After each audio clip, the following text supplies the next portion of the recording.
Hello everyone, commerce अध्ययन के इस वीडियो में हम डिस्कस करेंगे फाइनेंशियल स्टेटमेंट्स क्या होता है और साथ ही साथ इसके क्या इम्पोर्टेंस है किसी भी बिजनेस ऑर्गेनाइजेशन के जो उसके स्टेक होल्डर्स होते हैं उनके लिए किस तरह से ज़्यादा इम्पॉर्टेंट रोल प्ले करता है। तो इस वीडियो में हर एक पॉइंट को हम डिटेल में समझेंगे, तो वीडियो के साथ एंड तक बने रहिएगा ताकि हर एक पॉइंट आपको अच्छे से क्लियर हो जाए। वीडियो अच्छी लगे तो लाइक ज़रूर कीजिएगा, फ्रेंड्स के साथ शेयर कीजिएगा। साथ ही साथ आप हमारे चैनल पर नए विजिटर हो तो चैनल को सब्सक्राइब कर लीजिएगा और बेल आइकन को प्रेस कर लीजिएगा ताकि आने वाली वीडियोज़ की नोटिफिकेशन आपको बिल्कुल टाइम पर मिलती रहे। देखते हैं meaning of financial statement. Financial statements are those statements of a company that depict the financial position and result of business activities at the end of the accounting period. Accounting period हम सबको पता है बच्चा 1 year का होता है, ठीक है, 12 मंथ्स का। उस पर्टिकुलर अकाउंटिंग पीरियड में एक बिजनेस ऑर्गेनाइजेशन की या इंटरप्राइज की क्या फाइनेंशियल पोजीशन है, क्या प्रॉफिटेबिलिटी है, ठीक है, किस तरह से उनका स्टेटमेंट जो इनकम स्टेटमेंट है किस तरह से उनके कैश के फ्लो को रिप्रेजेंट कर रहा है, उन सभी को शो करता है आपका फाइनेंशियल स्टेटमेंट्स। अब फाइनेंशियल स्टेटमेंट्स में क्या क्या आ जाता है, आपका कैश फ्लो स्टेटमेंट आ जाता है, आपकी बैलेंस शीट आ जाती है, आपकी दैट मीन्स की बिजनेस ऑर्गेनाइजेशन की बैलेंस शीट हो गई, प्रॉफिट एंड लॉस स्टेटमेंट हो गया एंड कैश फ्लो स्टेटमेंट हो गया।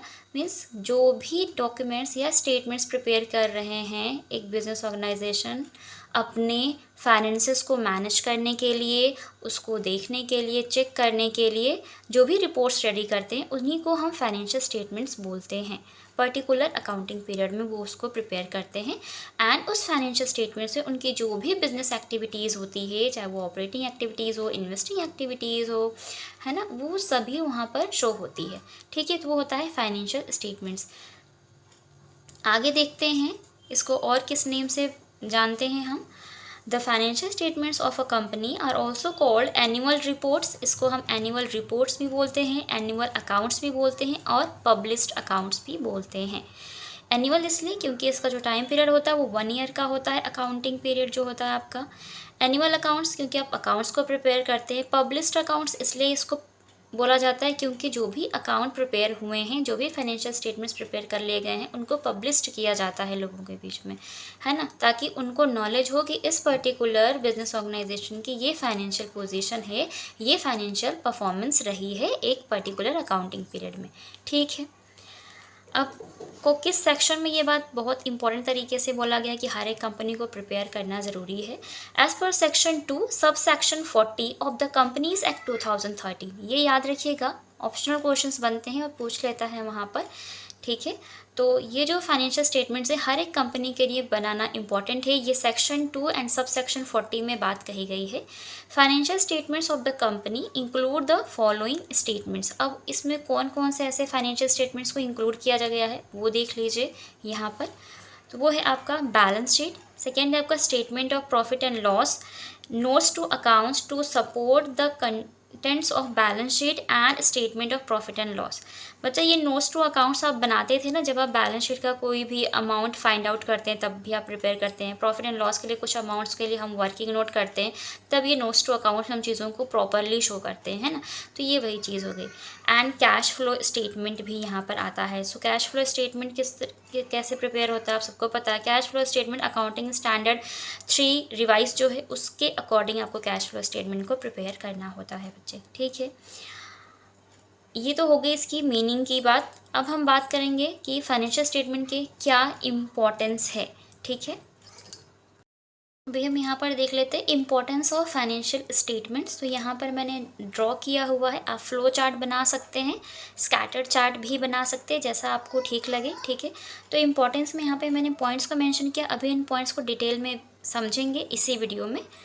फर्स्ट पॉइंट है शेयर होल्डर्स एंड इन्वेस्टर्स, इनके लिए क्या इंपॉर्टेंट रोल प्ले करता है financial statement.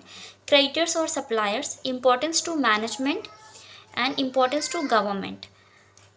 Importance to debenture holders and bankers or lenders, importance to customers, importance to employees and importance to stock exchange। अभी हम इनको डिटेल में समझते हैं इसी वीडियो में।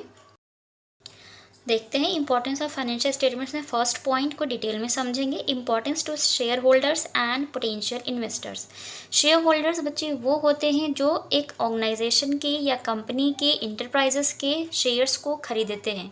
अब शेयर्स क्या होता है, अगर आपको नहीं पता तो इस पर पहले वीडियो बन चुका है, उस वीडियो का लिंक आई बटन पर मिल जाएगा, या फिर अगर आप कहेंगे तो मैं नया वीडियो उस पर बना दूंगी, तो कमेंट सेक्शन में कमेंट करके ज़रूर बताइएगा।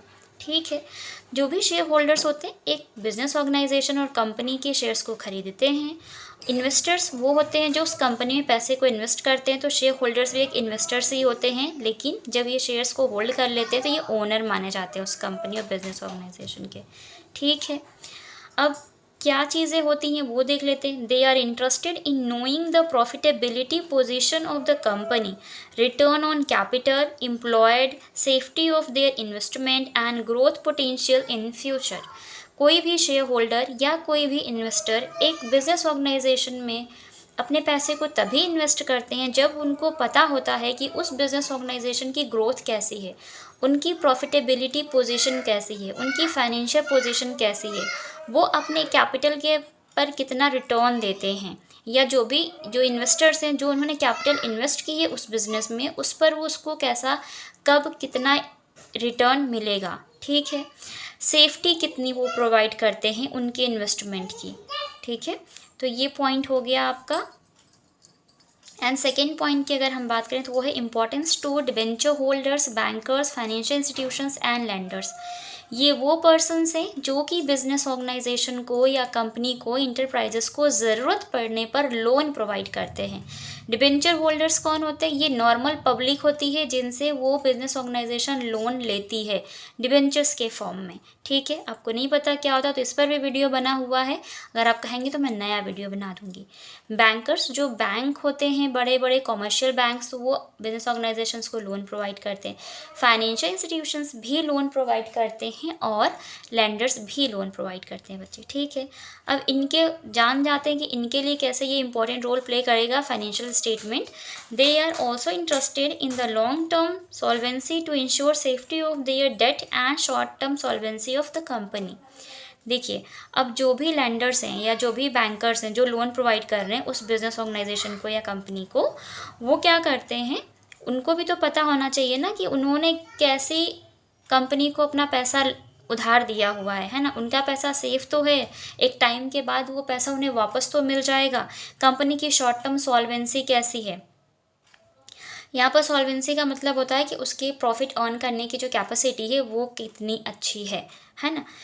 तो वो चीज़ कि ठीक ठाक है या नहीं, प्रॉफिटेबल पोजीशन में है या नहीं कंपनी, तभी वो उनको लोन भी प्रोवाइड करती है ताकि कल को वो और अच्छा काम करें, उनकी जो परफॉर्मेंस है वो और अच्छी रहे और बाद में उन्होंने जो भी लोन दिया हुआ है उस कंपनी को या बिज़नेस को बाद में उनको वापस मिल सके। ठीक है, तो ये सब चीज़ें कैसे पता चलेंगी, तो उन्हें तभी पता चलेंगी जब फाइनेंशियल स्टेटमेंट यहाँ पर उस कंपनी का प्रॉपर बना होगा, पब्लिश्ड होगा और इनके नॉलेज में होगा। ठीक है, अब थर्ड पॉइंट है importance to supplier and creditors. अब सप्लायर्स जो भी गुड्स या जो चीज़ें भी इनको सप्लाई कर रहे हैं एक बिजनेस ऑर्गेनाइजेशन को, उनके लिए कैसे ज़्यादा हेल्पफुल होगा।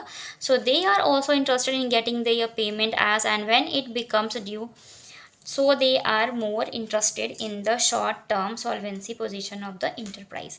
अब इन्होंने जो भी ये जो सप्लायर्स हैं जो भी गुड्स या मटेरियल सप्लाई करते हैं बिज़नेस को, कंपनी को, तो ये भी इनको टाइम पर अपना पेमेंट भी तो चाहिए होगा ना, तो उस पेमेंट को जानने के लिए कि टाइम पर मिलेगा या नहीं, जो ड्यू डेट है उस पर मिलेगा या नहीं मिलेगा, तो इनको कैसे पता होगा। उस कंपनी की जो शॉर्ट टर्म सॉल्वेंसी पोजीशन होती है, फाइनेंशियल पोजीशन होती है, उनको पता होता है कि हाँ ये कंपनी अच्छा काम कर रही है, इनके पास जो फाइनेंस है वो अवेलेबल है, इनका जो प्रॉफिट है वो बहुत अच्छा है, टाइम के साथ वो अच्छा प्रॉफिट अर्न करती है, फाइनेंशियल परफॉर्मेंस बहुत अच्छी होती है इस कंपनी की, बिज़नेस की, तो इनको टाइम पर पेमेंट भी मिल जाएगा। तो ये जानने में बहुत ज़्यादा हेल्प हो जाती है इन सप्लायर्स को और क्रेडिटर्स को। इम्पॉर्टेंस टू कस्टमर्स की बात करें तो आपको पता है कि बिना कस्टमर के तो कोई भी बिज़नेस चल ही नहीं सकता, ये तो इनका जो पहला पिलर होता है। ठीक है, क्योंकि उनके प्रोडक्ट को, उनका जो भी गुड्स है या सर्विसेज है, उनको कौन यूज़ कर रहा है, कस्टमर यूज़ करते हैं, और कस्टमर ये जानना भी चाहते हैं कि वो किस टाइप की सर्विसेज दे रहे हैं और क्या रिक्वायरमेंट्स है उनकी फ्यूचर में उस बिज़नेस ऑर्गेनाइजेशन से, और वो बिज़नेस ऑर्गेनाइजेशन का क्या कोई अल्टरनेटिव भी है। ये सारी चीज़ें जानने में भी हेल्प करता है फाइनेंशियल स्टेटमेंट। ठीक है बच्चा। So they are also interested that enterprise remains a going concern as customer buy their requirements from it. ठीक है, क्योंकि जो भी कस्टमर्स होता है उनकी यही चिंता होती है ना कि फ्यूचर में उनकी जो रिक्वायरमेंट्स है, जो वो इस बिज़नेस या कंपनी से ख़रीद रहे हैं, वो कैसी होगी उस इंटरप्राइजेस की, है ना। क्या प्रोडक्ट होगा, क्या सर्विसेज होंगी, वो कैसी फ्यूचर में देंगी, क्या उसका कोई अल्टरनेटिव भी होगा, ये सब वो जान पाते हैं किसके थ्रू, इस फाइनेंशियल स्टेटमेंट के थ्रू, जो कि उस कंपनी या बिजनेस ऑर्गेनाइजेशन की पहले से बनी होती हैं। ठीक है, आगे कुछ और पॉइंट्स हैं वो भी देखते हैं। इंपॉर्टेंस टू मैनेजमेंट की अगर हम यहाँ पर बात करें, so management is also interested in the financial performance and soundness of the enterprise. जो भी इंटरप्राइज है, जो भी कंपनी है, बिजनेस है, उनका फाइनेंशियल पोजीशन, उसकी परफॉर्मेंस जो होता है वो मैनेजमेंट को इजीली पता चल जाता है।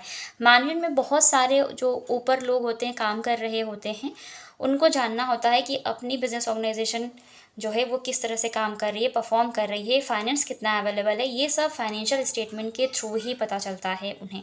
ठीक है, तो हेल्प हो जाता है कि क्या साउंडनेस है, अच्छी है, बुरी है, तो वो सारी चीज़ें। ठीक है, तो फाइनेंशियल स्टेटमेंट बहुत ज़्यादा इंपॉर्टेंट रोल प्ले करता है। Importance to employees and trade union. अब जो भी एम्प्लॉयज़ हैं वो भी तो एक्सपेक्ट करते हैं ना कि जो बिजनेस ऑर्गेनाइजेशन उनको टाइम पर सैलरी पे करे, अच्छा बोनस पे करे, उनके लिए प्रोविडेंट फंड में अच्छा कंट्रीब्यूट करे, है ना, ये सारी चीज़ें। तो ये एम्प्लॉयज़ के लिए भी बहुत ज़्यादा हेल्पफुल होता है फाइनेंशियल स्टेटमेंट, ताकि वो उसको देख सके कि हाँ, ये कंपनी का जो फाइनेंशियल परफॉर्मेंस रहा है लास्ट ईयर्स में या करंट ईयर्स में, वो अच्छा रहा है और हम इसको ज्वाइन करेंगे तो हमें अच्छी फैसिलिटीज़ प्रोवाइड करेंगे। ठीक है, so they are also interested in knowing about the financial position of the enterprise, ability of the company to pay salary, bonus and ability to deposit provident fund. ठीक है, कि कितना प्रोविडेंट फंड में वो deposit कर पाएंगे उनके लिए।